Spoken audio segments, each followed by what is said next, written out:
रहीम अस्सलामुअलैकुम जी। आज की इस वीडियो में हम डिस्कस करने जा रहे हैं फंडामेंटल एनालिसिस क्या होते हैं। आज की ये वीडियो बहुत ही ज़्यादा अहम होने जा रही है और उसके साथ साथ ये एक लंबी वीडियो होगी क्योंकि तकरीबन 43 पेजेस हैं और इसमें हमने कोशिश ये करनी है कि फंडामेंटल एनालिसिस के हवाले से जो बेसिक्स हैं वो हम सारी आपके साथ डिस्कस करें और उसके बाद फिर फंडामेंटल एनालिसिस के हवाले से फर्दर वीडियोस भी इंशाल्लाह आएंगी।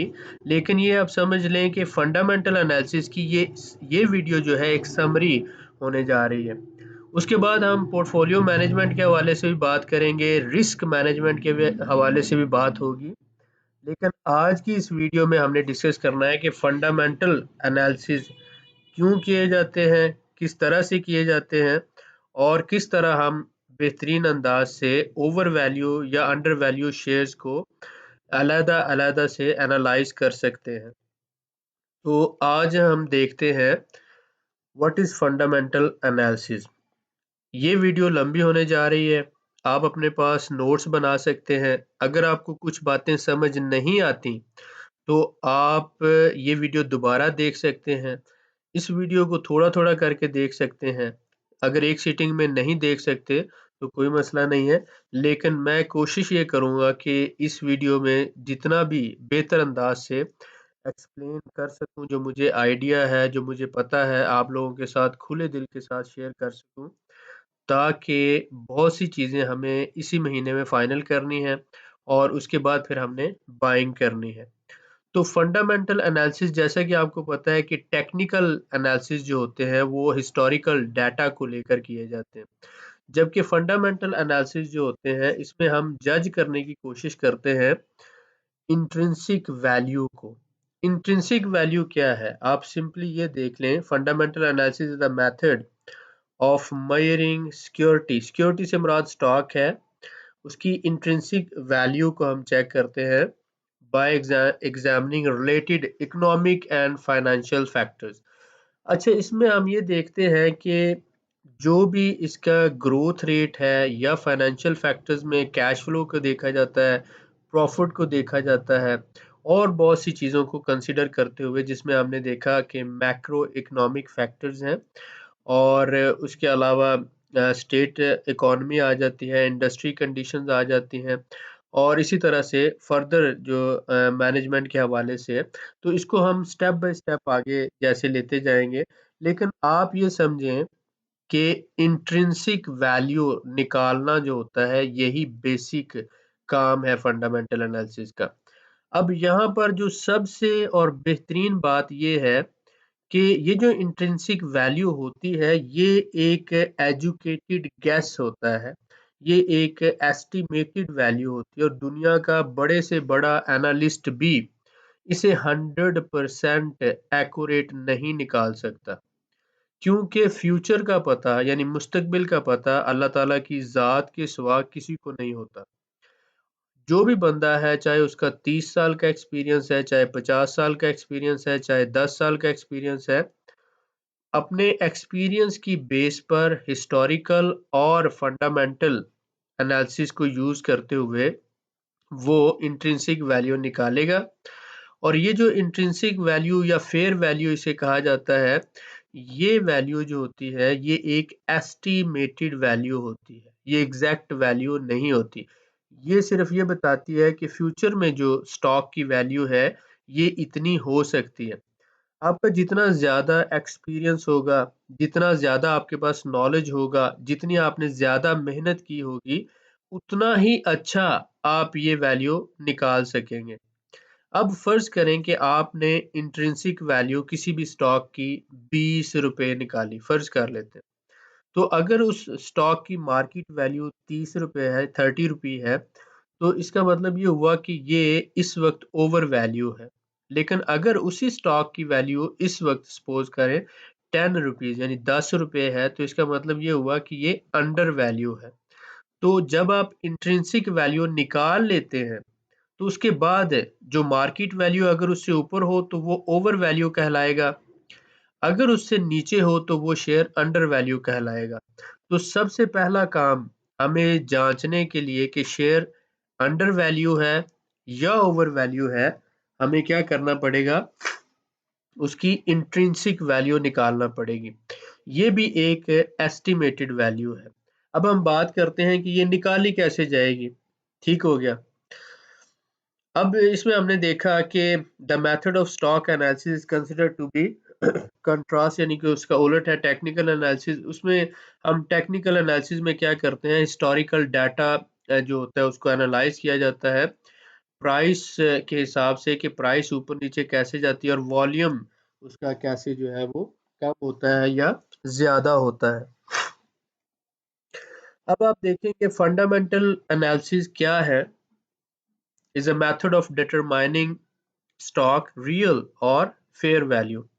किसी भी स्टॉक की असल कीमत जानने का ये एक तरीका है या फेयर वैल्यू जानने का एक तरीका है। अब आप देखते हैं कि fundamental analyst search for stocks that are currently trading at prices that are higher or lower। जैसे मैंने बताया कि प्राइसेस जो होते हैं वो रियल वैल्यू से ज़्यादा हों तो वो ओवर वैल्यू कहलाएगा, और रियल वैल्यू या इंट्रिंसिक वैल्यू से कम हो तो वो अंडर वैल्यू कहलाएगा। अब आपने देखा कि आप fair market value is higher than the market price the stock, ये सारी एक्सप्लेनेशन हो चुकी। अब देखें टेक्निकल एनालिसिस जो होते हैं वो फंडामेंटल एनालिसिस को डिफरेंट है। आप देखते हैं कि टेक्निकल एनालिस्ट जो होते हैं वो फंडामेंटल चीज़ों को इग्नोर करते हैं। अब दुनिया में दो तरह के एनालिस्ट पाए जाते हैं। एक जो है सिर्फ फोकस करते हैं टेक्निकल को, उन्हें टेक्निकल एनालिस्ट बोला जाता है। एक है वो सिर्फ फंडामेंटल की बेस पर जो है वो बिजनेस करते हैं या इन्वेस्टमेंट करते हैं, उनको फंडामेंटल एनालिस्ट बोला जाता है। और तीसरी जो किस्म है, ऐसे लोग हैं जो टेक्निकल और फंडामेंटल 50-50 दोनों को यूटिलाइज करते हैं। मेरे ख्याल में ये जो तीसरी किस्म के इन्वेस्टर हैं जो टेक्निकल एनालिसिस को भी कंसिडर करते हैं और फंडामेंटल एनालिसिस को भी कंसिडर करते हैं, वो बेहतरीन डिसीजन ले पाते हैं। अब आप देखें कि understanding fundamental versus technical analysis. Fundamental analysis में हमने क्या कंसिडर करना है, आपने देखा कि all stock analyst tries to determine whether security is correctly valued within broader market. Fundamental analysis is usually done from a macro to micro। इसमें आप माशाल्लाह मेरे से अच्छा पढ़ सकते हैं, लेकिन मैं जो आपको डिटेल्स देना चाहता हूँ, आप यहाँ पर देखें कि फंडामेंटल एनालिसिस यूज़ क्या करते हैं। स्टॉक्स के लिए यूज़ किया जाता है रेवेन्यूज़। रेवेन्यूज़ से मुराद होता है कि एक पूरे जो एक साल की टोटल इनकम होती है उसको आप रेवेन्यू कह सकते हैं, टोटल कमाई जो है। उसके बाद अर्निंग्स आ जाती हैं इसकी, और इसके बाद फ्यूचर ग्रोथ कंसिडर किया जाता है, रिटर्न ऑन इक्विटी कंसिडर किया जाता है। तो जब हम आते हैं यहाँ पर, ठीक हो गया।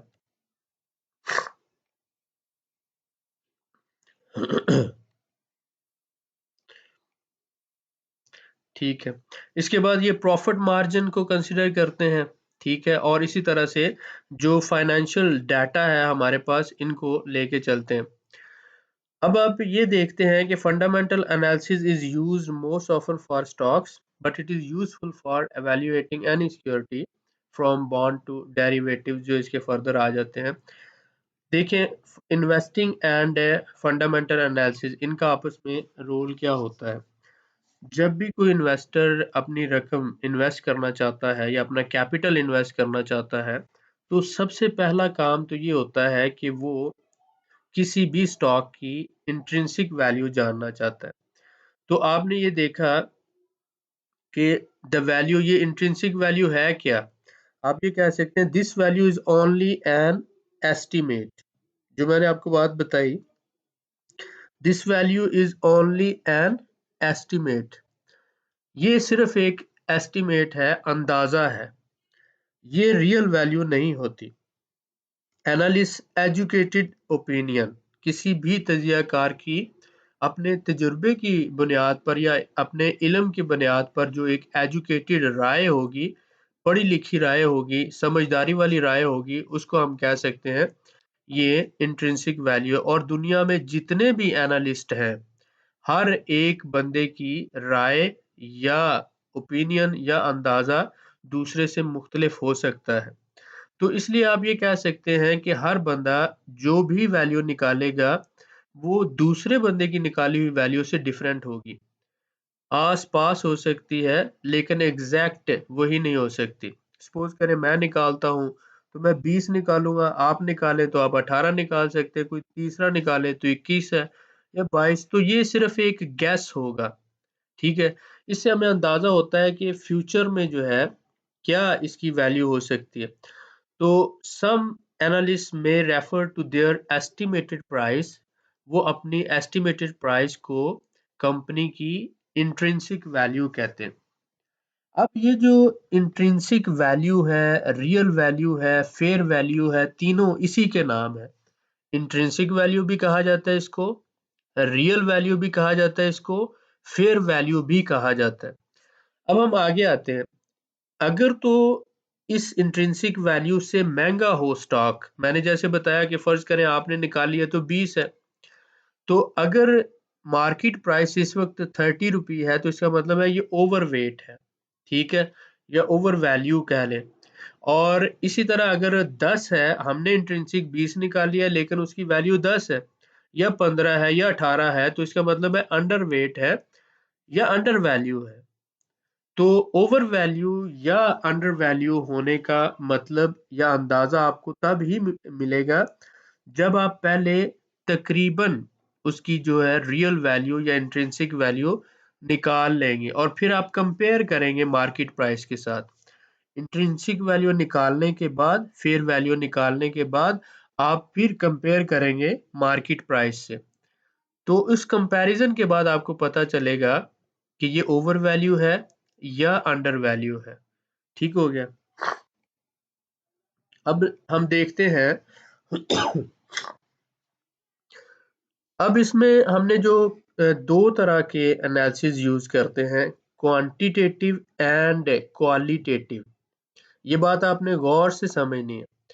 क्वांटिटी मिकदार को कहते हैं, क्वालिटी जो होती है उसकी खासियत को आप कह सकते हैं या उसके अंदर जो खसूसियात होती हैं उसको लिया जाता है। तो क्वांटिटी को तो हम मेजर कर सकते हैं, मसलन ये किलोग्राम में हो सकती है, ग्राम में हो सकती है, नंबर्स में हो सकती है। लेकिन क्वालिटी, अच्छाई या बुराई जो होती है इसको मेजर नहीं किया जा सकता। ये एक प्रोसीजर को बताती है या उसके स्टैंडर्ड को बताती है। ठीक हो गया? तो आपने ये दोनों तरह के एनालिसिस को मिलाकर, क्वांटिटेटिव एंड क्वालिटेटिव, इनको मिलाकर आपने इंट्रिंसिक वैल्यू निकालना होती है।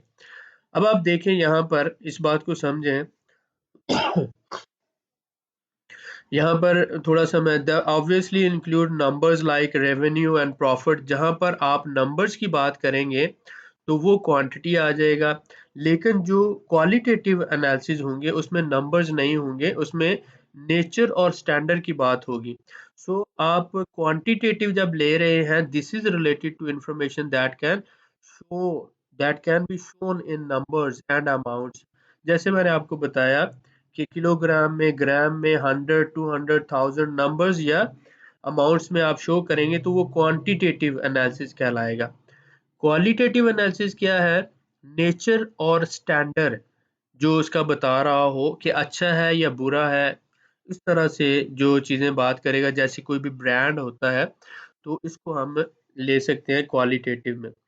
अब आप यहाँ पर इसकी फर्दर एग्जांपल देख सकते हैं। पहले तो हम इसकी एग्जांपल देख लें कि जो फाइनेंशियल स्टेटमेंट्स होती हैं, फाइनेंशियल स्टेटमेंट्स हमें क्वांटिटेटिव एनालिसिस बताती हैं, जिसमें रेवेन्यू आता है, प्रॉफिट आता है, एसेट्स हैं और इसी तरह से डिफरेंट जो नंबर्स आ जाएंगे, तो वो हमें फंडामेंटल बताएंगे उसके क्वांटिटेटिव। अगर हम क्वालिटेटिव फंडामेंटल्स की बात करें तो ये लेस टेंजिबल है। जैसे कि आपने देखा क्वालिटी जो है कंपनीज की, एग्जीक्यूटिव्स जो है, इट्स ब्रांड नेम, अब इसमें ये जो कंपनी के ओनर्स होते हैं या डायरेक्टर्स होते हैं जो कंपनी को चला रहे होते हैं, मैनेजिंग डायरेक्टर्स जो हैं, ऑपरेशन मैनेजर्स हैं या फिर दूसरे जो भी बोर्ड ऑफ डायरेक्टर्स है, तो उनकी उनकी एजुकेशन क्या है, उनका प्रीवियस एक्सपीरियंस क्या है, उनकी एजेस क्या है और किस तरह से वो उन्होंने डिफरेंट बिजनेसेस को हैंडल किया। ये जो बोर्ड ऑफ डायरेक्टर में लोग मौजूद हैं, जो मालिक हैं उसके, उनको देखकर, उनका प्रोफाइल पढ़कर आपको अंदाज़ा हो जाता है कि ये बिज़नेस को कैसे रन कर सकेंगे। तो ये इसी के हवाले से जो है उसके की एग्ज़ेक्टिव्स की क्वालिटी की बात करते हैं। उसके बाद उसका ब्रांड नेम है। कि लोग जो है उसके ब्रांड को कैसे जानते हैं। मसलन अगर आप किसी सीमेंट में बात करेंगे तो मैपल लीफ है या इसी तरह से दूसरा आप ट्रैक्टर में बात करें तो मिल्लत ट्रैक्टर है। इसी तरह से आप टेक्सटाइल में बात करेंगे तो कोई भी आप ले लेंगे ब्रांड। तो गाड़ियों में बात कर लें, होंडा आ जाता है, सुजुकी आ जाता है, तो ब्रांड जो अवेयरनेस है वो लोगों में कितनी है। इसके अलावा कंपनी के पेटेंट्स हैं और प्रोप्राइटरी जो टेक्नोलॉजी वगैरह, तो आपने ये देखा कि इसमें क्वालिटी की बात हो रही है। ब्रांड इमेज जो है ये आप मेजर तो नहीं कर सकते, ये उसका स्टैंडर्ड है, म्यार है। और इसी तरह से एग्जेक्टिव की जो क्वालिटीज़ हैं या उनके पास जो एक्सपीरियंस है, नॉलेज है और वो किस तरह से मैनेज कर सकते हैं। तो ये सारी चीज़ें जो आ जाती हैं, क्वालिटेटिव आ जाती हैं। अब क्वांटिटेटिव और क्वालिटेटिव दोनों एनालिसिस को मिलाकर जब आप इसको कंसीडर करते हुए एक वैल्यू निकालेंगे, तो वो होगी आपकी इंट्रिंसिक वैल्यू। अब इसी तरह से क्वालिटेटिव फंडामेंटल्स क्या है? There are 4 fundamental that analyst always consider. वो 4 कौन-कौन से हैं? पहले तो बिजनेस मॉडल की बात करते हैं कि हम इसमें देखते हैं कि what exactly does the company do, कि कंपनी बनाती क्या है, उसका बिजनेस मॉडल क्या है। ठीक है। अब इसमें आप देख रहे हैं if a company business model is based on selling fast food, chicken या कोई भी चीज, तो वो कंपनी बना क्या रही है? टेक्सटाइल प्रोडक्ट्स बना रही है, फर्टिलाइजर बना रही है, सीमेंट बना रही है, गाड़ियां बना रही है, या फिर क्या बना रही है और क्या उसका उसकी जो प्रोडक्ट है उसकी डिमांड भी है इस मार्केट के अंदर। तो पहला तो ये बिजनेस मॉडल से मुताल्लिक हो गया। फिर कॉम्पिटिटिव एडवांटेज है, कंपनी जो भी बिजनेस कर रही है उसको दूसरों पर क्या कॉम्पिटिटिव एडवांटेज है, किस वजह से वो दूसरों से बेहतर परफॉर्मेंस दे सकती है, ये चीज इसमें कंसिडर करनी है। और फिर मैनेजमेंट तीसरा, कि इसमें मैनेजमेंट में जैसे मैंने बताया कि आपने जो बोर्ड ऑफ डायरेक्टर्स हैं या फिर जो उसके ओनर्स हैं उनको देखना है जो बिजनेस को रन कर रहे हैं, उनकी एजुकेशन क्या है, उनका एक्सपीरियंस क्या है, प्रीवियस उनका प्रोफाइल कैसा है और किस तरह के लोग हैं जो इस बिजनेस को रन कर रहे हैं, ये सारा मैनेजमेंट में आ जाएगा। कॉरपोरेट गवर्नेंस का मतलब होता है कि कंपनी के अपनी जो मैनेजमेंट है उसमें रिलेशनशिप्स और रिस्पॉन्सिबिलिटीज, ये बात बहुत ही अहम होती है कि उनके आपस में जो रोल्स एंड रिस्पॉन्सिबिलिटीज हैं between the management, directors and share holders, क्या ये वेल डिफाइंड है। इसके साथ साथ पॉलिसीज आर डिफाइंड, उसके लॉज एंड रेगुलेशंस जो हैं वो मौजूद हैं।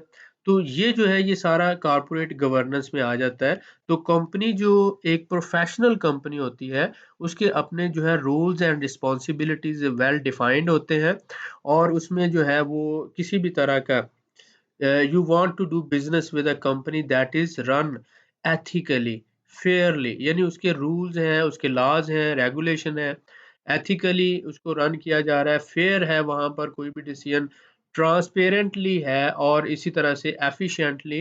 तो ये सारी चीजें जो है आप देखते हैं तो आप ये समझते हैं कि कंपनी प्रॉपर जो है एक सिस्टम के तहत काम कर रही है।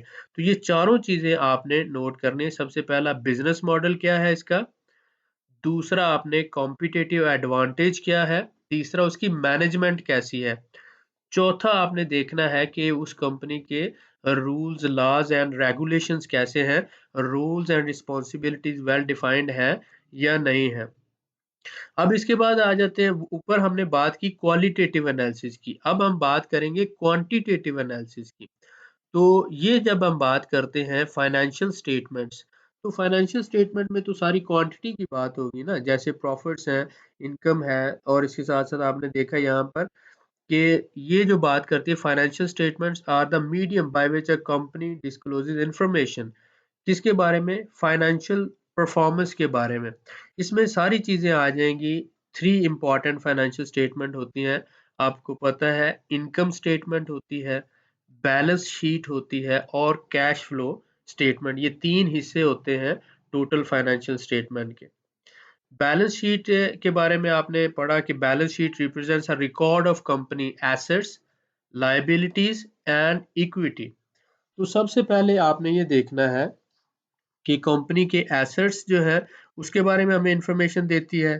कंपनी की लायबिलिटीज यानी उसके जुम्मे वाजिबुल अदा क्या क्या चीजें हैं वो बताती है, और इक्विटी कंपनी की जो है वो कितनी है। तो ये सारी हमें इंफॉर्मेशन मिलती है। तो एसेट्स जो होते हैं ये इक्वल होते हैं liability plus share holder equity. इसी तरह से आप आगे आते हैं इनकम स्टेटमेंट। इनकम स्टेटमेंट हमें क्या बताती है कि balance sheet takes a snapshot approach to examining a business, that income statement measures a company's performance, कि ये हमें बताती है company's performance over a specific time frame. अब ये डिपेंड करता है, 4 महीनों की आप इनकम स्टेटमेंट लेते हैं, 6 महीनों की लेते हैं, 1 साल की लेते हैं, तो वो उस हिसाब से आपको मंथली या फिर जो है वो ईयरली, क्वार्टरली, एनुअली वो आपको बताती है कि टेक्निकली इसकी परफॉर्मेंस कैसी रही। स्टेटमेंट ऑफ कैश फ्लो आपको बताता है, statement of cash flow represent record of business cash flows, outflows और इनफ्लोज, ये सारा हमें बताता है over a period of time. अब इसमें आपने देखा कि कैश फ्रॉम इन्वेस्टिंग कितना आया, इसके साथ साथ कैश फ्रॉम फाइनेंसिंग कितना आया। ये आप गौर करें कि cash use for investing in assets as well as proceed from sale of other businesses equipment and long term assets. तो ये हमें जो भी कैश मिलेगा इन्वेस्टमेंट से, तो ये इसके बारे में बात करेगा। कैश फ्रॉम फाइनेंसिंग कि हम बैंकिंग या दूसरे जो लोगों से कंपनी ने फाइनेंस हासिल किया, कैश पेड और received from issuing and borrowing of funds, लोगों से या फिर जो है इदारों से जो कैश हासिल किया गया वो। और इसी तरह से ऑपरेटिंग कैश फ्लो, ये कंपनी के जो है cash generated from day to day business operation. तो ये 3 तरह का कैश है, cash from investing, cash from financing और इसी तरह से ऑपरेटिंग कैश फ्लो। इन तीनों के बारे में इंफॉर्मेशन जो है गैदर की जाती है। अब यहाँ पर जैसे हमने बताया कि कॉन्सेप्ट ऑफ इंट्रिंसिक वैल्यू, जितना भी हम काम करते हैं, जितना भी हम पढ़ते हैं, सारा कंपनी के बारे में, सारे का मकसद यही होता है कि हम कंपनी के शेयर की जो वैल्यू है, फेयर वैल्यू, रियल वैल्यू वो निकाल सके। ये ऐसा क्यों होता है? इसलिए कि स्टॉक मार्केट को आप कहते हैं कि बोली वाली मार्केट है। वहाँ पर जो है वो किसी भी चीज़ की ऑक्शन होती है, यानी कि नीलामी होती है। तो शेयर जो है फर्ज करें नीलाम हो रहे होते हैं, ऑक्शन हो रही होती है, बोली वाली आप कह रहे हैं कि वो एक मार्केट है। तो फर्ज करें कि खरीदने वाले मैं एक मिसाल देता हूँ आपको कि आपके पास बेचने वाले बंदे के पास एक सेब है, एक ही एप्पल है, और खरीदने वाले 100 बंदे हैं और हर बंदे के पास फर्ज कर लें कि 10-10 लाख रुपया मौजूद है। या फिर ऐसा कर ले, कुछ लोगों के पास 1 लाख है, कुछ लोगों के पास 2 लाख है, कुछ के पास 3 है, कुछ के पास 10 है। तो 100 बंदा है, उनके पास डिफरेंट वैल्यू में हम मौजूद है, और एक बंदा उसके पास एक ही सेब है, फर्ज कर लेते हैं। अब जो बंदे ये मार रहे हैं इनके पास पैसे तो मौजूद हैं, ठीक है। अब इस एक सेब की अगर बोली लगाना शुरू कर देंगे तो ये सप्लाई की बात होगी ना कि एक सेब है, डिमांड उसकी 100 लोग लेना चाह रहे हैं। तो अब इसकी रियल वैल्यू की बात नहीं होगी, अब इसकी सिर्फ नीलामी वाली वैल्यू की बात होगी। एक बंदा कहेगा कि मैं इस एक सेब का 1 लाख देता हूँ, दूसरा बंदा कहेगा मैं इस एक सेब का 2 लाख देता हूँ, तीसरा कहेगा मैं इस एक सेब का 3 लाख देता हूँ, और चौथा 4 लाख, पांचवा 5 और 10वां जो है वो 10 लाख देगा।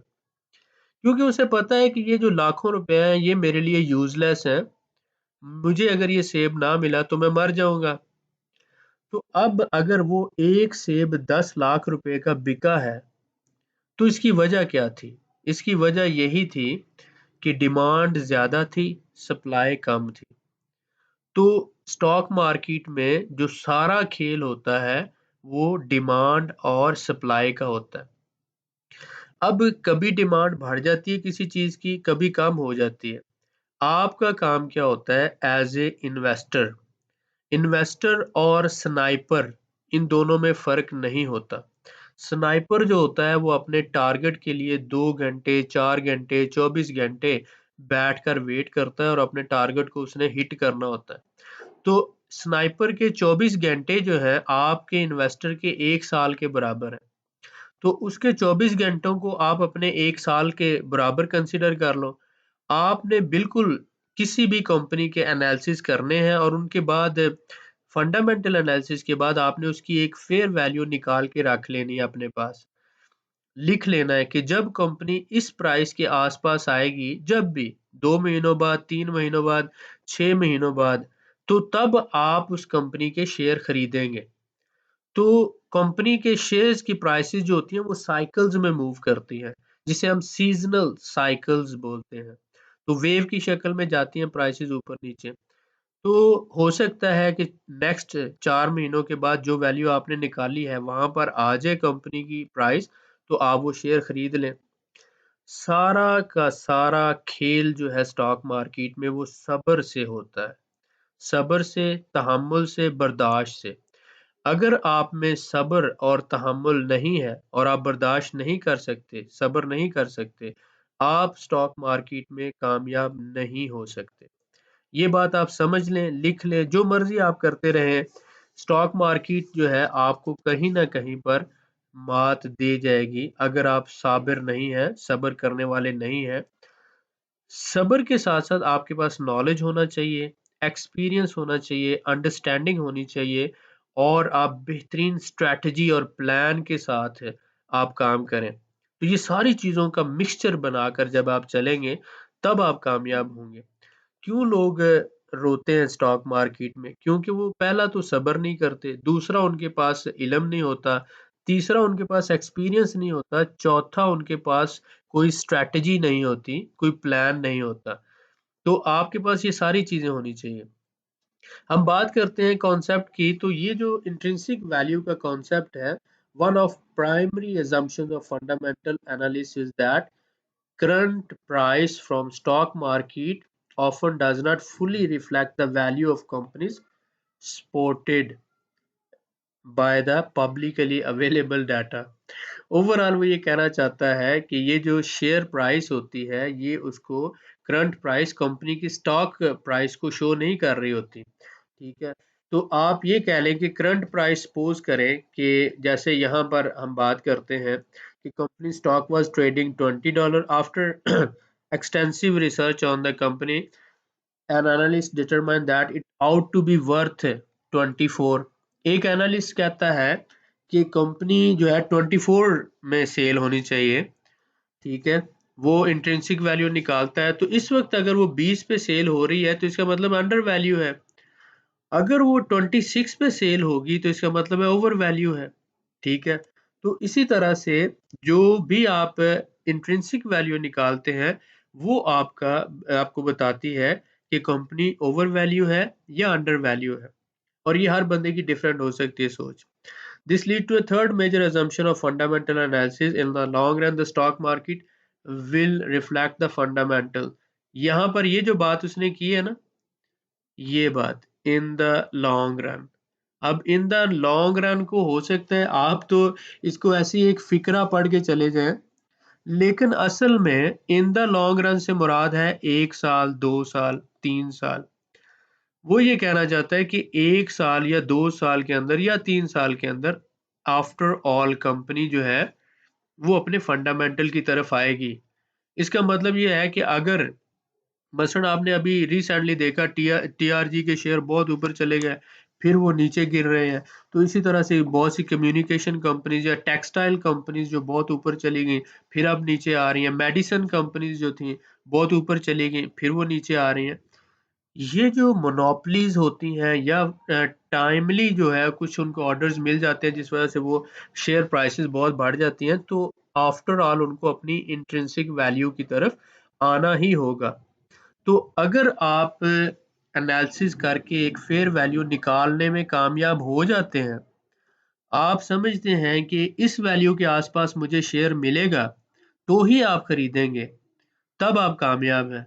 लेकिन अगर आप लोगों के कहने पर, इधर-उधर ब्रोकर्स के कहने पर, या बस ये शेयर बढ़ रहा है, मैं इसे खरीद लूँ, आपके पास उसकी वजह नहीं है कि मैंने इसे क्यों खरीदना है, तो फिर आप नुकसान उठाएँगे। यहाँ पर जो बात इसने की, in the long run the stock market will reflect the fundamentals. Finally वो फंडामेंटल की तरफ आई। Problem is nobody knows how long the long run really is, it could be days और ईयर्स। ये दिन भी हो सकते हैं, महीने भी हो सकते हैं, साल भी हो सकते हैं।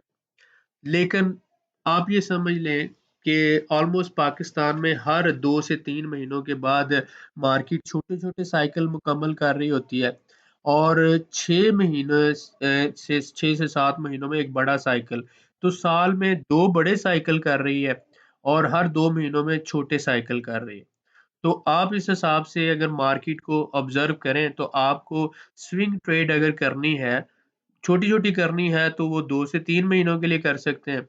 लेकिन आपने थोड़ी अच्छी वाली करनी है स्विंग, तो आप वो 6 4 से 6 महीनों में कर सकते हैं। तो ये तो मार्केट की अभी कंडीशन जा रही है। लेकिन अगर आप इसको समझते हैं, तो आप बेटर जो है यहाँ से अर्निंग कर सकते हैं। अब इसके बाद अगर हम नेक्स्ट बात करें कि this is what fundamental analysis is all about, bye focusing on a particular business investor, ये जो बात है, investor can estimate the intrinsic value of a firm. अगर इन्वेस्टर उसके पर्टिकुलर बिजनेस को फोकस करता है, जैसे कि हमने पीछे बात की बिजनेस मॉडल की, मैनेजमेंट की और कॉरपोरेट लॉज की, तो अगर इन सारी चीजों को गौर किया जाए, तो इन्वेस्टर जो है उसकी एक इंट्रिंसिक वैल्यू निकाल सकता है। One of the most famous and successful fundamental analysis is the so-called Oracle of Omaha, Warren Buffett, Mr. Warren Buffett, who champions the techniques in picking stocks, जो उसके बारे में बताता है कि वो जो है बहुत फेमस है, मिस्टर वॉरेन बफेट। डेफिनेटली वो एक अच्छा इन्वेस्टर है, और बहुत कुछ उससे सीखा भी, उसकी किताबों से भी पढ़ा और देखा। क्रिटिसिज्म ऑफ फंडामेंटल एनालिसिस में आपने देखा कि टेक्निकल एनालिस्ट और फंडामेंटल एनालिस्ट ये आपस में हमेशा लड़ते रहते हैं। एनीवे, टेक्निकल एनालिसिस में आपको पता है कि हम यूजिंग चार्ट्स और अदर टूल्स को यूज करते हैं, ठीक है, इंडिकेटर्स जिसमें यूज होते हैं। तो technical analysis is the other primary form of security analysis. Security से मुराद स्टॉक्स होता है। पुट सिंपली, टेक्निकल एनालिसिस जो है इसी तरह से base their investment more precisely their trade. Mostly technical analyst जितने भी हैं, वो या तो डे ट्रेडिंग करते हैं या स्विंग ट्रेडिंग करते हैं। तो उनमें प्राइस और वॉल्यूम की बेस पर ही सारा काम होता है। हिस्टोरिकल डाटा को लिया जाता है। एफिशिएंट मार्केट हाइपोथेसिस जो है इसका देखें। एनीवे, आगे चलते हैं। एग्जांपल्स ऑफ फंडामेंटल एनालिसिस, ये आप पढ़ लीजिएगा कि फंडामेंटल एनालिसिस जो है इसके किस तरह से फ्रीक्वेंटली आस्क्ड एनालिसिस जो है क्वेश्चंस, इसमें what are the steps in fundamental analysis. जी, कौन कौन से स्टेप्स हैं इसमें? इसमें हमने देखा fundamental analysis evaluates individual companies by looking firms financial statement, quantitative analysis and examining various ratios, ठीक है, और जिसमें मैट्रिक्स की बात करते हैं। इसमें हम कंपनी के रेवेन्यूज, प्रॉफिट, लॉस और इसी तरह से cost, capital structure, cash flow और इसी तरह की डिफरेंट चीज़ों को चेक किया जाता है। और फंडामेंटल के अंदर क्वालिटेटिव एनालिसिस को भी देखा जाता है। हु यूजेस फंडामेंटल एनालिसिस, जितने भी इन्वेस्टर सारे यूज करते हैं। How does fundamental analysis differ from technical, तो आपको पता है कि टेक्निकल में तो हिस्टोरिकल डाटा जो होता है वो प्राइस और वॉल्यूम की बेस पर होता है। इसमें जो है हम फंडामेंटल एनालिसिस जो है वो क्वांटिटेटिव और क्वालिटेटिव की बेस पर करते हैं। इसको आप पढ़ लीजिएगा, कोई मसला नहीं है। इसमें आपने देखा कि what is absolute value. Absolute value वही फेयर वैल्यू, इंट्रिंसिक वैल्यू, या इसी तरह से आप ले सकते हैं दैट यू, इसमें refer to business valuation method, discounted cash flow method. ये तीन मेथड है हमारे पास, इनको हम डिटेल में डिस्कस करेंगे। तो डिस्काउंटेड कैश फ्लो मेथड, और ये आपने देखा ये डिविडेंड डिस्काउंट डिस्काउंट मॉडल एक है, डिस्काउंटेड एसेट मॉडल दूसरा है, डिस्काउंटेड रेजिड्यूल मॉडल जो है वो तीसरा है, डिस्काउंटेड जो है कैश फ्लो ये आ जाता है हमारे पास चौथा। तो आप डिस्काउंट से मुराद आपने ये देखना है, कंपाउंडिंग को पहले आप समझ लें। कंपाउंड क्या होता है कि मसलन आप फर्ज करें 1 लाख है, तो उसके ऊपर अगर 1 साल बाद 10,000 आता है तो 1,10,000 कंपाउंडिंग हो जाएगी, और उसके ऊपर फिर बाद में दूसरे साल में मजीद 10,000 आए तो वो इसी तरह से वो बढ़ता जाएगा 1,20,000, और फिर हर साल जो 10-10 आ रहा है तो वो कंपाउंडिंग होती जा रही है। इसी तरह से 7 साल में जाएगा तो वो 1,70,000 हो जाएगा। ठीक है, 10-10,000 अगर ये मैं वैसे ही एग्जांपल दे रहा हूँ कि इसको कंपाउंडिंग कहते हैं। डिस्काउंट से मुराद ये है कि आप 7वें साल से पीछे की तरफ आते हैं तो हर साल 10% या 10,000 कम होता जाए। तो 1 लाख में से अगर 10,000 कम होगा तो वो 1 साल पीछे आए तो वो 90,000 रह जाएगा, फिर मजीद 1 साल पीछे आए तो वो कितना रह जाएगा 80,000, और इसी तरह से पीछे आते जाए तो 10 सालों के बाद वो सिफर हो जाएगा। यानी कि एग्जैक्टली 10 ईयर्स लगेंगे 1 साल को डिस्काउंट करते करते, हर साल 10% कम करते करते 10 सालों में वो जीरो हो जाएगा। तो डिस्काउंट से मुराद होता है कमी करना, कंपाउंड से मुराद होता है इजाफा करना। तो आपने ये बात समझनी है कि डिविडेंड डिस्काउंट मॉडल से मुराद ये होता है कि अगर 15% डिविडेंड यील्ड आ रही है तो कितने सालों में जो है ये जो हमने इन्वेस्टमेंट किया 100% रिकवर हो जाएगी। इसी तरह से हम एसेट के हवाले से बात करते हैं, या रेजिड्यूल इनकम जो होती है वो कितने सालों में हमें इस इनकम से पैसे पूरे हो जाएंगे, या जो ग्रोथ रेट है इसका वो अगर सपोज करें 15% है या 20% है। अगर सपोज कर लेते हैं कि 20% के हिसाब से हमें ग्रोथ रेट मिल जाता है तो इसका मतलब है कि 5 साल में हम अपनी इन्वेस्टमेंट का 100% ले लेंगे। इसी तरह से अगर जो है इससे ज़्यादा मिल जाता है 50%, 30%, तो वो जो है वो डिपेंड करता है। तो ये डिफरेंट 4 मॉडल है, इसको हम डिटेल में डिस्कस करेंगे। ये थोड़ा सा टेक्निकल किस्म के हैं, यानी कि मज़ीद डिटेल इनके लिए रिक्वायर्ड है, लेकिन आप ये समझ लें कि इससे मुराद ये होता है कि हम फ़र्ज़ करते हैं कि 5 साल बाद या 7 साल बाद जो आज हम इन्वेस्टमेंट कर रहे हैं उसका हमें फ़ायदा कितना होगा, आने वाले वक्त में हमें कितना फ़ायदा होगा, और जो हम इन्वेस्टमेंट कर रहे हैं वो तो हम आज कर रहे हैं ना। तो टाइम वैल्यू ऑफ मनी जो होती है वो इसमें बहुत इंपॉर्टेंट होती है। इसके साथ आप ये चीज़ मिला सकते हैं कि जैसे आपको आपको पता है कि जब महंगाई होती है, इन्फ्लेशन होती है, तो आपके पैसे की कीमत कम हो जाती है। तो फ़र्ज़ करें अगर इन्फ्लेशन 12% हुई है तो 1 साल के बाद जो आपका 1 लाख रुपया है उसमें से 12,000 कम हो गया, लेकिन आपने तो आज दिया था ना 1 लाख। तो 1 साल गुजरने के बाद अगर इन्फ्लेशन 12% हुई है, आपको उसके ऊपर प्रॉफिट 20% मिला है, तो इसका मतलब ये हुआ कि 20 में से वो 12 निकाल देंगे, आप सिर्फ 8% कमाने में कामयाब हुए। मैं इस बात को दोबारा रिपीट करूंगा। अगर आपने ये किया कि 1 लाख आज दिया है और उस पर आपको 20% मुनाफा हुआ है, यानी 20,000 1 साल में आपने मुनाफा कमाया। अगर 1 साल में महंगाई यानी इन्फ्लेशन 12% हुई तो क्या हुआ कि आपका वो 20% में से 12% आप निकाल देंगे, क्योंकि उतने आपके पैसे की वैल्यू कम होगी, जितनी इन्फ्लेशन होती है ना उतने आपके पैसे की कीमत या वैल्यू कम हो जाती है।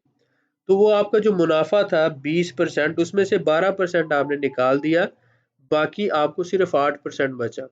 लेकिन अगर फर्ज करें कि आपको मुनाफा ही 12% हुआ और 12% ही महंगाई हो गई यानी इन्फ्लेशन हो गई, तो आपका जितना पैसा था उतने का उतना ही रहा, ना वो बढ़ा है ना वो कम हुआ, तो आप ज़ीरो पर खड़े हैं। इस बात को समझें कि जो लोग ये कहते हैं कि बैंक हमें 10% या 11% या 12% एनुअल दे रहा है और हम बैंकों में इन्वेस्टमेंट कर रहे हैं, हमने फिक्स डिपॉजिट करवाए हुए हैं, बैंकों में पैसे रखे हुए हैं, तो इसका मतलब ये है कि बैंक आपको कुछ भी नहीं दे रहा। इन्फ्लेशन 10 से 12% हर साल होती है, और जब 10 से 12% होती है, इतना ही पैसा वो बैंक आपको दे रहा है सालाना, तो आप यानी 10% या 12% आपके पैसे की कीमत कम हो गई और बैंक ने आपको वही 10 से 12% दे दिया। तो नेट इफेक्ट क्या हुआ कि आपको बैंक ने कुछ भी नहीं दिया। आपका पैसा इस्तेमाल किया, आपका पैसा जितना था उतना ही रहा। बस आप खुश हो रहे हैं कि मुझे 10% 12% मुनाफा मिल रहा है। ये सिर्फ एक समझ लें कि कैलकुलेशन का एक धंधा है, एक मसलन आपको खुश रखने वाली बात है। अगर आप समझें कि इन्फ्लेशन 10 या 12% हो, तो सालाना जो मुनाफा है 20 से 25% अगर हो, तो आप सालाना 10-12% बढ़ रहे होते हैं। ये एक सूटेबल सा, रीजनेबल सा मुनाफा समझ में आता है। लेकिन अगर मैं जैसे कह रहा हूँ कि 10% या 12%, तो इसका मतलब है कि इतने तो आपके पैसे की वैल्यू ही हर साल कम हो जाती है। मेरी बात हो सकता है आपको समझ आ गई हो, नहीं समझ आई तो इसको दोबारा सुन लीजिएगा। अब इसमें हम एब्सोल्यूट वैल्यू वही इंट्रिंसिक वैल्यू ही है, इस हवाले से आप पढ़ लीजिएगा। ठीक है, हम आगे मजीद इम्पोर्टेंट चीज़ों की तरफ चलते हैं।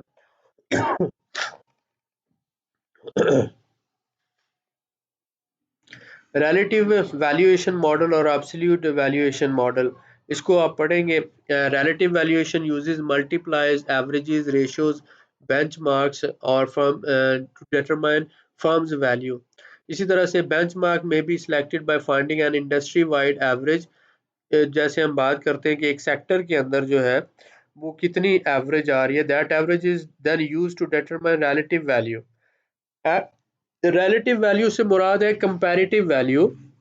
कंपेयर करके हम निकालते हैं, तो हम देखते हैं कि इसका कंपैरिजन दूसरी एक ही सेक्टर की कंपनीज का एक सेक्टर की कंपनी के साथ हम कंपैरिजन करते हैं, और इसी तरह से हम फिर उसकी आगे वैल्यू निकालते हैं।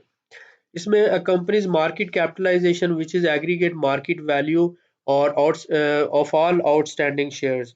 आउटस्टैंडिंग शेयर्स आपको पता है, जो कंपनी ने शेयर सेल किए हुए होते हैं, उनकी बात करते हैं।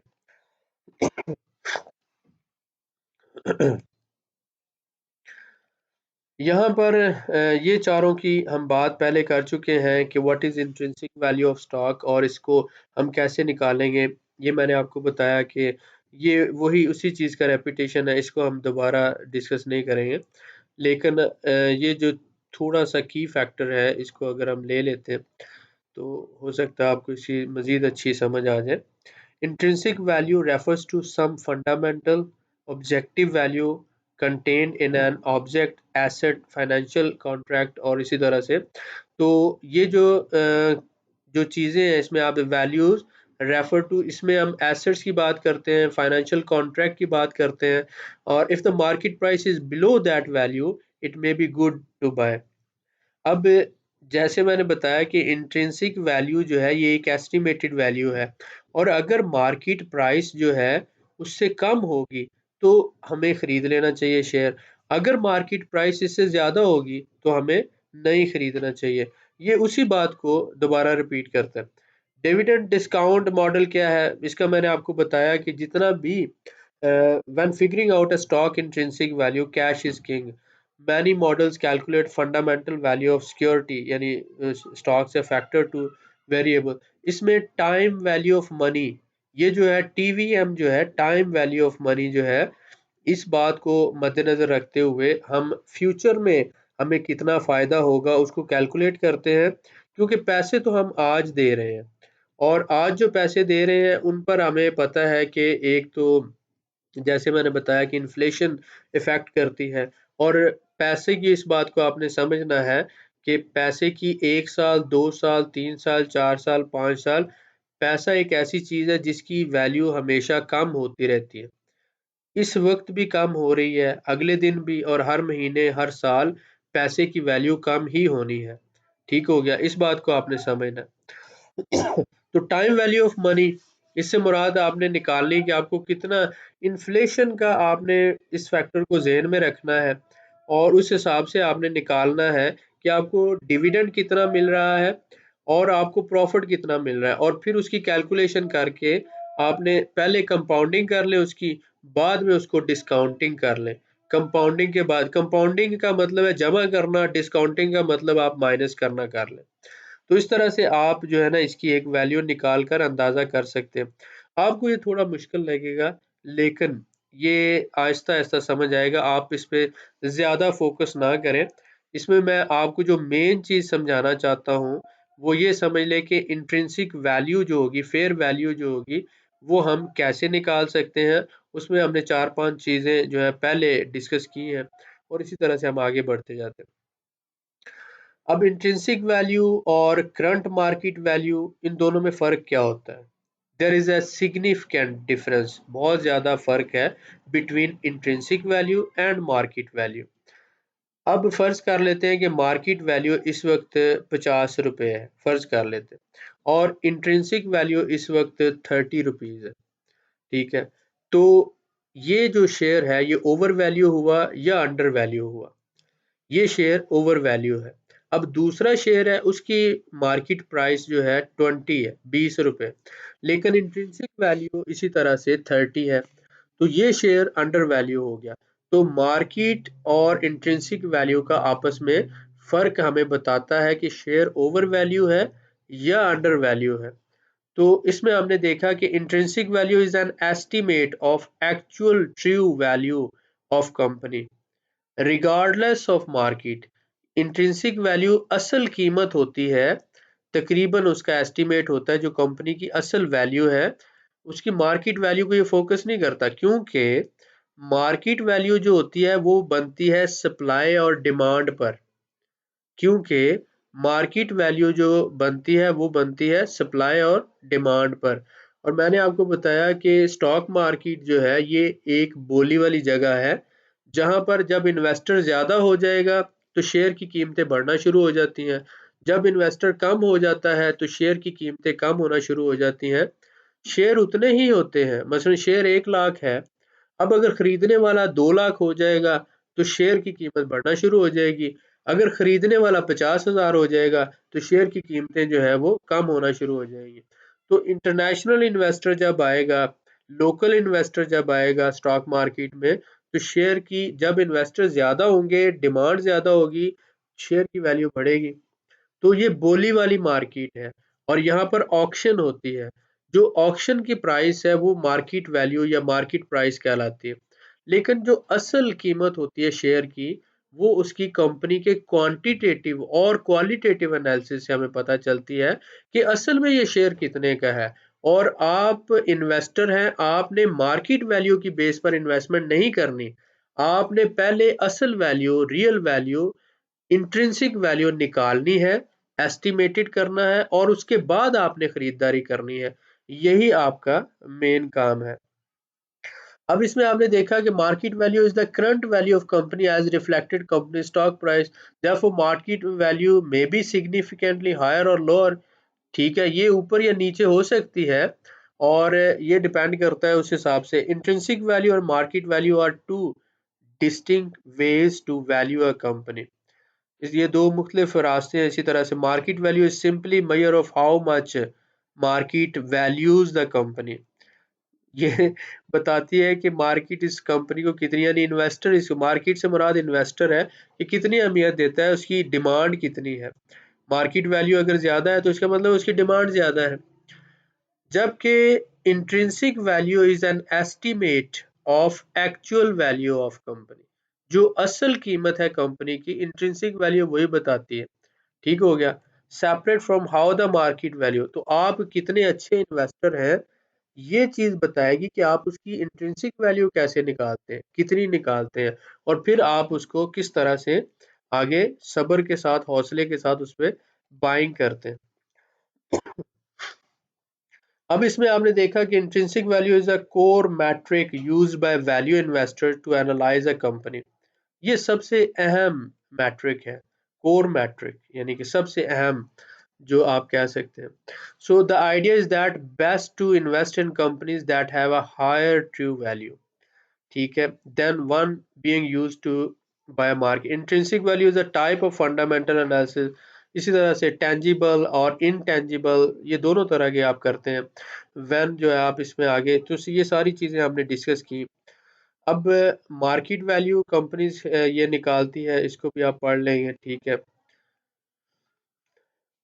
टाइप ऑफ कैंप मॉडल्स, इसमें आप आगे देखते हैं एग्जाम्पल्स इसकी आप देख लेंगे, ठीक है। इसमें फर्दर हम चलते हैं, इंपॉर्टेंट कंसिडरेशंस हैं इसकी, ठीक है। यहाँ पर आपने देखा कि financial statement can be used by analyst and investor to compute financial ratios और indicate the health and value of company. इसमें आप प्राइस टू अर्निंग रेशियो लेते हैं, प्राइस टू बुक वैल्यू है, प्राइस अर्निंग ग्रोथ रेट है, dividend yield है, और इसी तरह से आप ये मैट्रिक्स यूज करते हुए जो है उसकी वैल्यू निकालते हैं। ये चार जो है बेसिक्स इसके आ जाते हैं। तो प्राइस टू बुक वैल्यू आप इसको पढ़ेंगे, प्राइस टू अर्निंग ये हम इसको डिस्कस कर चुके हैं पिछली वीडियोस में, और price to earning growth rates, dividend yield जो है, ये सारा, ये चारों हमें उसकी वैल्यू निकालने में हेल्पफुल होंगे कि कंपनी कितना पैसा देती है। अब यहाँ से बात शुरू होती है। अभी हम सिर्फ आधी आधी जो है वो प्रेजेंटेशन पर आए हैं। चले anyway, table of contents, how to become your own stock analyst. एक अच्छा स्टॉक एनालिस्ट खुद में आप कैसे पैदा कर सकते हैं। तो आप देखें कि stock analysis is a process, ये एक पूरे का पूरा प्रोसेस है। इसको आपको सीखना पड़ता है, समझना पड़ता है, क्वालिटेटिव एनालिसिस करना पड़ते हैं, क्वांटिटेटिव एनालिसिस करना पड़ते हैं, टेक्निकल एनालिसिस करना पड़ते हैं, सीजनल एनालिसिस करना पड़ते हैं, और उसके बाद फिर जाकर आप एक अच्छे एनालिस्ट बनते हैं। इसके बाद best to start where you are, आप जहां पर हैं, जैसे हैं, बिस्मिल्लाह करें, शुरू करें। व्हाट टू एनालाइज, आपने क्या एनालाइज करना है। आप एनालाइज करते हैं क्वांटिटेटिव एनालिसिस में, आप फाइनेंशियल स्टेटमेंट्स को स्टडी करते हैं। क्वालिटेटिव एनालिसिस में कंपनी के ब्रांड को, इमेज को, मैनेजमेंट को, क्वालिटीज को, लोगों के एक्सपीरियंस को, नॉलेज को एनालाइज करते हैं। इंडस्ट्री एनालिसिस में आप देखते हैं कि गवर्नमेंट किस सेक्टर की इंडस्ट्री को इस वक्त सपोर्ट कर रही है, और कौन से सेक्टर की इंडस्ट्री जो है वो आगे ग्रो करती है। बिजनेस मॉडल आप देखते हैं कि फ्यूचर में इसका स्कोप क्या होगा, और इस वक्त जो इसकी प्रोडक्ट है इनका क्या स्कोप है। मैनेजमेंट क्वालिटी के अंदर आप देखते हैं, इससे ऊपर फाइनेंशियल स्ट्रेंथ है उसकी, आप देखते हैं कि कंपनी के एसेट कितने हैं, और कंपनी का ग्रोथ रेट क्या है, इन्वेस्टमेंट कितनी है, कैपिटल कितना है, मैनेजमेंट क्वालिटी, उनका एक्सपीरियंस कितना है, नॉलेज कितना है, और इस तरह के प्रोजेक्ट कैसे वो आगे चला रहे हैं। ग्रोथ एनालिसिस करते हैं, वैल्यूएशंस करते हैं, टारगेट प्राइस, आप अपनी एक टारगेट प्राइस, ये सबसे अहम बात है, ये सबसे अहम बात है। आप फर्ज करें जिस कंपनी में इन्वेस्टमेंट करना चाहते हैं, तो आप उसकी आज उसका शेयर 100 रुपए का है, आप वैल्यू निकालते हैं, आपको समझ आती है कि अगर ये शेयर मुझे 60 रुपए का मिले तो मेरे लिए ये बहुत अच्छा है।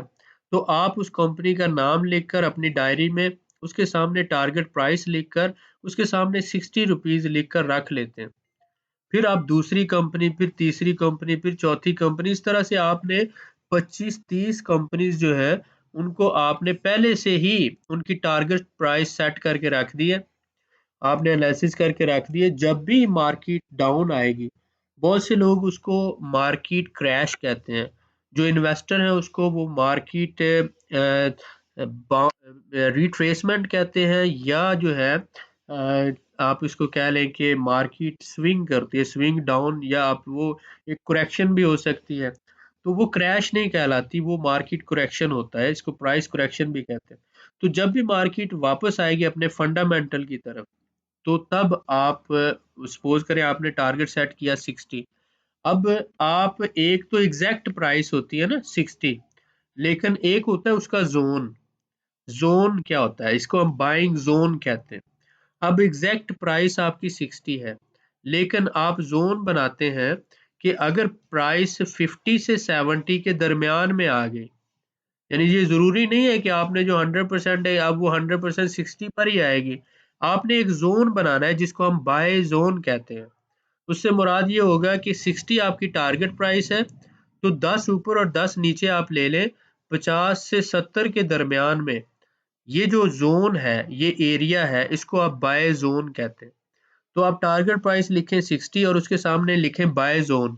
बाय ज़ोन पे आप लिखें 50 टू 70 के दरमियान जैसे ही आएगी, आप इसकी खरीदारी कर लेंगे।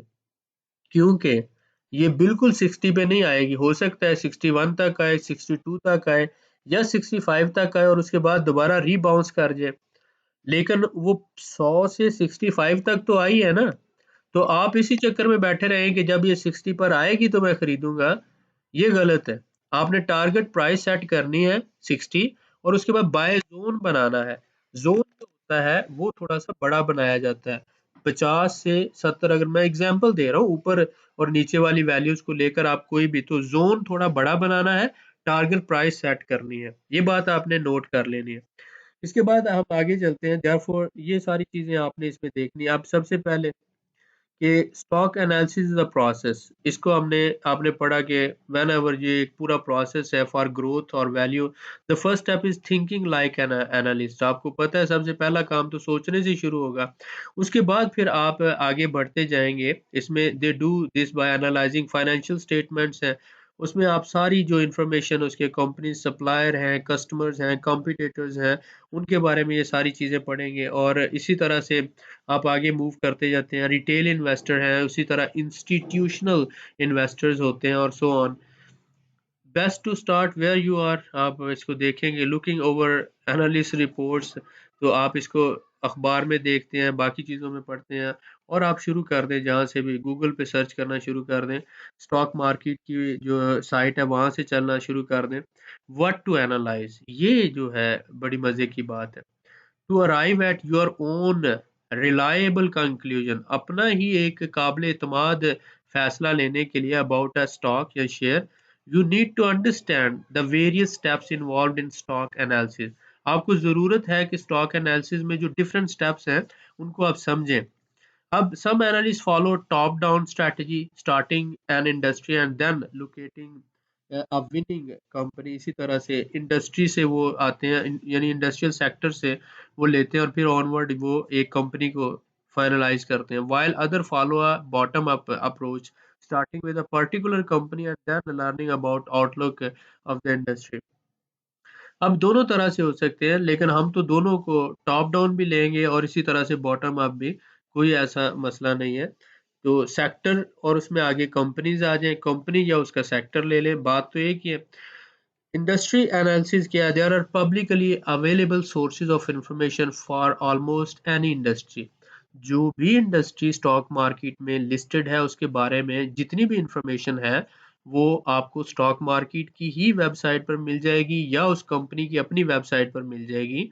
ये लीगल रिक्वायरमेंट है। अगर ये कंपनी नहीं करती तो कंपनी स्टॉक मार्केट से डीलिस्ट हो जाएगी। लिहाजा आपको उस कंपनी के बारे में मुकम्मल इंफॉर्मेशन या तो स्टॉक मार्केट की साइट पे मिल जाएगी या उस कंपनी की ऑफिशियल साइट पे मिल जाएगी। तो आप वहाँ से इसको पढ़ना शुरू कर दें, उसकी एनुअल रिपोर्ट्स पढ़ें कंपनी की, उसके बारे में इन्फॉर्मेशन देखें और बाकी सारी इन्फॉर्मेशन आप गैदर करें।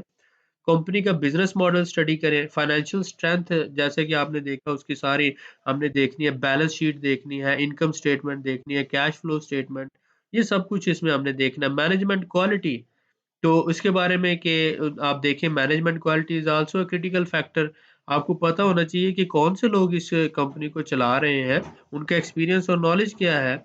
इसी तरह ग्रोथ एनालिसिस इसका करें आप, इसके प्रॉफिट मार्जिन कैसे हैं, अर्निंग्स पिछले 3 साल की कैसी हैं, 5 साल की कैसी हैं और इसी तरह से वैल्यूएशंस करें, मार्केट प्राइस क्या है, इंट्रिंसिक वैल्यू क्या है, अर्निंग पोटेंशियल क्या है, पीई रेशियो क्या है, करंट प्राइस क्या है। इस तरह टारगेट प्राइसेस आप अपनी सेट करें। The final step is to set a target price. Set a target price. अब इसके साथ मैंने एक और बात आपके साथ से कही कि आपने टारगेट प्राइस के साथ साथ टारगेट जोन बनाना है जिसको आपने नाम देना है बाइंग जोन। ठीक हो गया।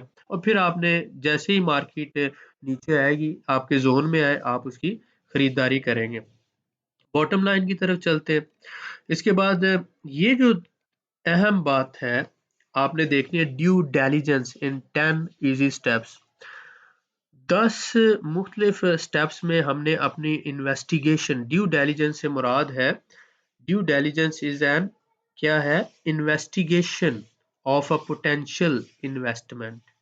ड्यू डिलिजेंस क्या है, इन्वेस्टिगेशन, तफ्तीश करना, रिसर्च करना अपनी पोटेंशियल इन्वेस्टमेंट, जो आप अपनी आने वाले वक्त में इन्वेस्टमेंट करना चाहते हैं, उसके बारे में आपने पहली देखभाल और मुकम्मल तफ्तीश करके, रिसर्च करके, एनालिसिस करके जो आपने एक नतीजा निकालना होता है, this is called due diligence.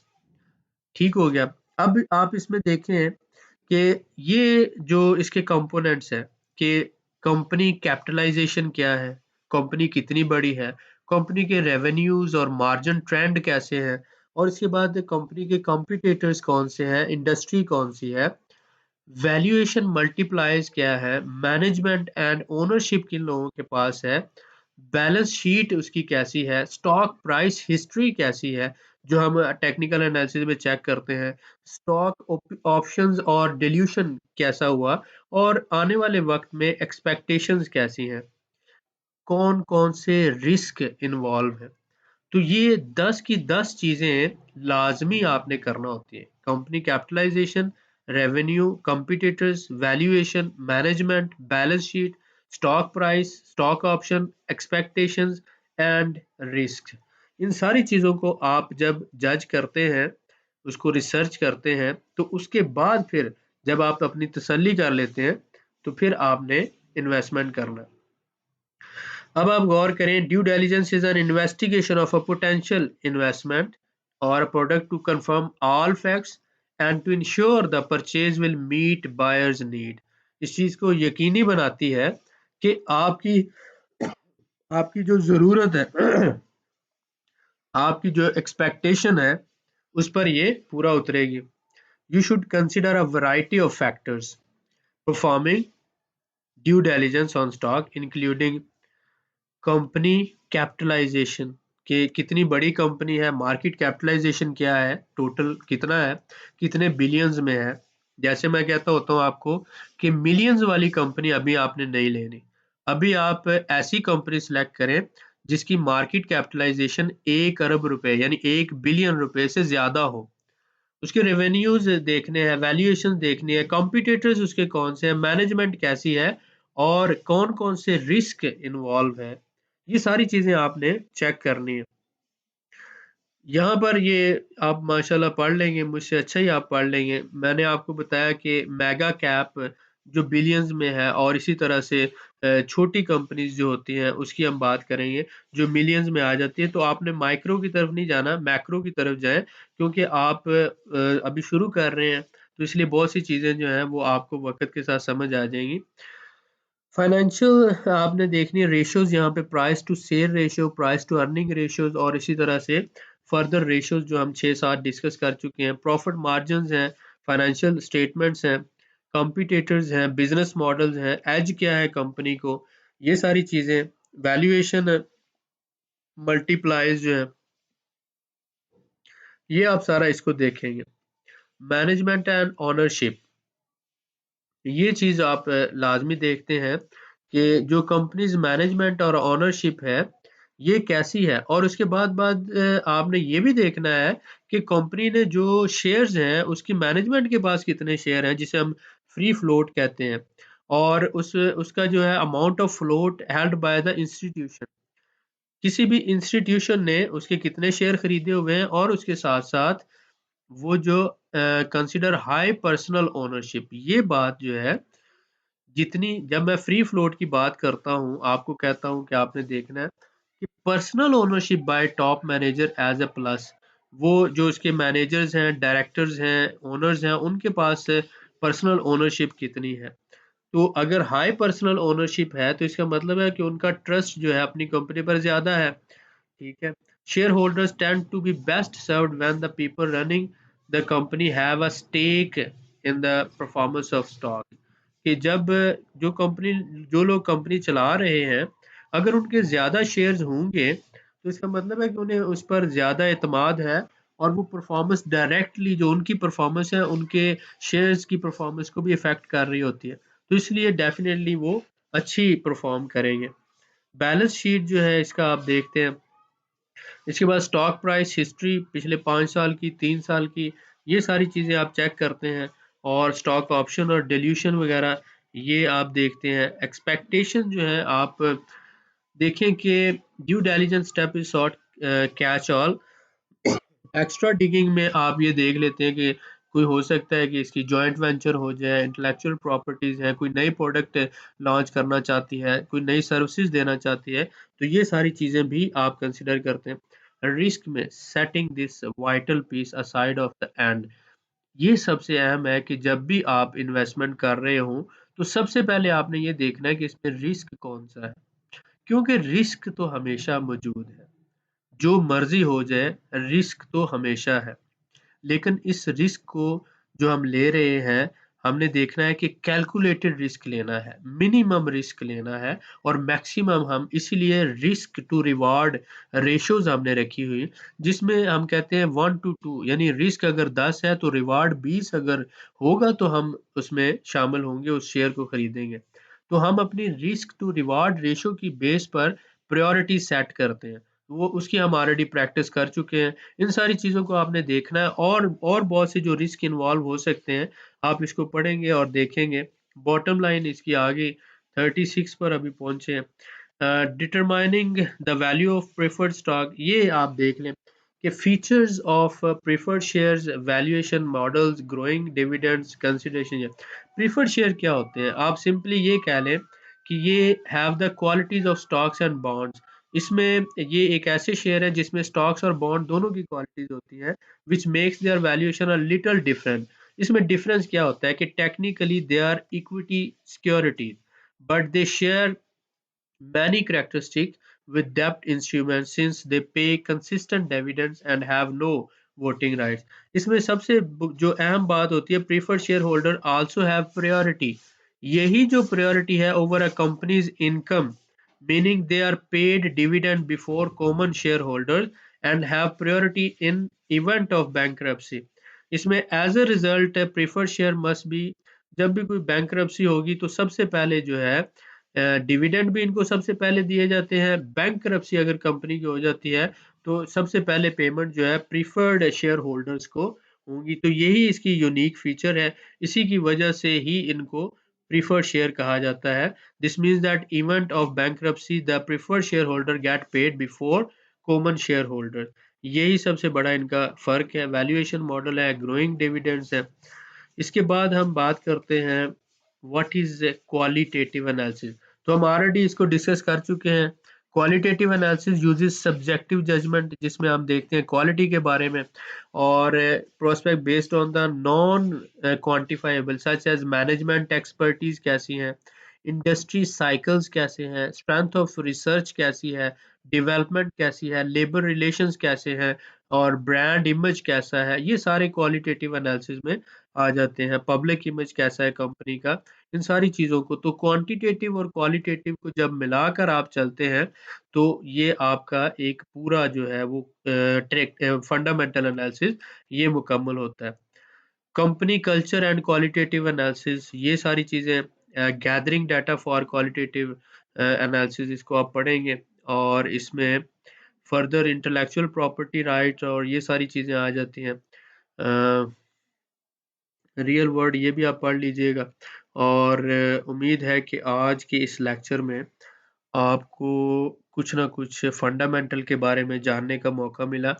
इसमें सबसे अहम जो बात थी आज के इस पूरे लेक्चर में, वो यही बात अहम थी कि आप इंट्रिंसिक वैल्यू जो है वो कैसे निकालते हैं और आपने ये बात सोचनी है कि इंट्रिंसिक वैल्यू जो है ये रियल वैल्यू होती है और ये जो होती है एक एस्टिमेटेड वैल्यू होती है।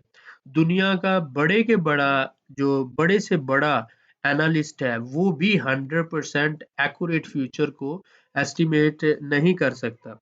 वो आपको एग्जैक्ट वैल्यू नहीं बता सकता।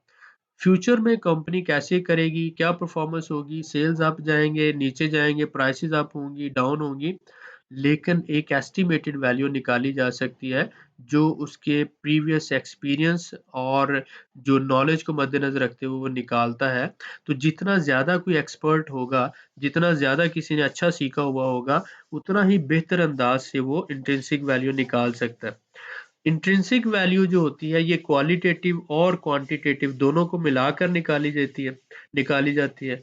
उसके बाद आपने ये ड्यू डिलिजेंस कैसे करनी है बाइंग करने से पहले, ये जो 10 स्टेप हैं ये बहुत अहम है। कंपनी कैपिटलाइजेशन वाले और रेवेन्यू, कॉम्पिटिटर्स कौन से हैं, इसके अलावा जो वैल्यूएशन मल्टीप्लायर्स, मैनेजमेंट कैसी है, बैलेंस शीट उसकी कैसी है, स्टॉक प्राइस है, स्टॉक ऑप्शंस है, एक्सपेक्टेशंस है आपकी और रिस्क उसमें कौन-कौन से हैं। तो ये मुकम्मल ड्यू डिलिजेंस के 10 स्टेप्स जो है इनको आपने ज़हन में रखना है। सारी बातें कंसीडर करने के बाद आपके ये ओवरऑल एक समरी है इस फंडामेंटल एनालिसिस की। इसके बाद इंशाल्लाह और वीडियोज़ इस पर आती रहेंगी। इसको आप डिटेल से पढ़ें, इसके बारे में डिस्कस करें, इसके बारे में मज़ीद जानने की कोशिश करें। अगर आपने अभी तक हमें जॉइन नहीं किया तो आप हमें जॉइन कर सकते हैं। हमारा आर्म पीएसएक्स ग्रुप है। अगर आप ऑलरेडी ग्रुप में हैं तो एक-दूसरे को टीम की शक्ल में सपोर्ट करें। जिनको ज़्यादा पता है वो दूसरों के साथ शेयर करें, जिनको कम पता है वो सवाल करें और पूछें। तो इंशाल्लाह मिलते हैं नेक्स्ट वीडियो में। अपनी दुआओं में याद रखें। बहुत शुक्रिया।